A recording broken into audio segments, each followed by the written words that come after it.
যে 11 ভাগ নিচে 4ই থাকবে, হর যেরকম থাকবে সেরকমই থাকে, এটা হচ্ছে মিশ্র ভগ্নাংশে। তারপরে এই যে পূর্ণ সংখ্যা দিয়ে হরে কি করতে হয়, গুণ করতে হয়। তাহলে 4 দুগুণা 8, 8 আর 1 9। আচ্ছা, মিশ্র ভগ্নাংশ নির্ণয় করার পরে যার সামনে ভাগ চিহ্ন থাকে সেটাকে গুণ করে দিয়ে ওই ভগ্নাংশটাকে কি করতে হয়, উল্টায়া দিতে হয়। তাহলে আমরা যদি এখন উল্টায়া দেই তাহলে 11 ভাগ নিচে 9, উপরে কত, উপরে হলো 4। এখন এটা নিয়ম কি, এই 11 বা 9 এই দুটা ভাগ আকারে থাকে, আর উপরেরটার সাথে কি থাকে, পূর্ণ সংখ্যা গুণ আকারে থাকে। তো 11 দিয়ে 9 কেও ভাগ করা যায় না, 9 দিয়ে 11 কেও ভাগ করা যায় না।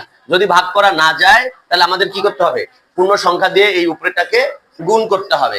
তাহলে আমরা লিখবো 4 11 44 আর নিচে হবে 9। এখন তোমরা উপরেরটা যদি বড় হয় নিচেরটা যদি ছোট হয় তাহলে সেটাকে আমাদের মিশ্র ভগ্নাংশ নির্ণয় করতে হবে।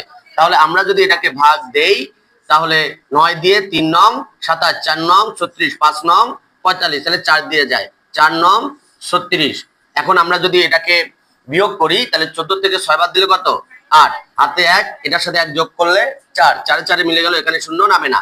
এখন এই 9 থেকে কি হয়েছে, এটা ছোট হয়েছে, এটাকে আর ভাগ করা যায় না। তো এই ভাগশেষটা হবে লব, আর এই যে যেটা হরেই থাকে ওইটা হরেই থাকবে।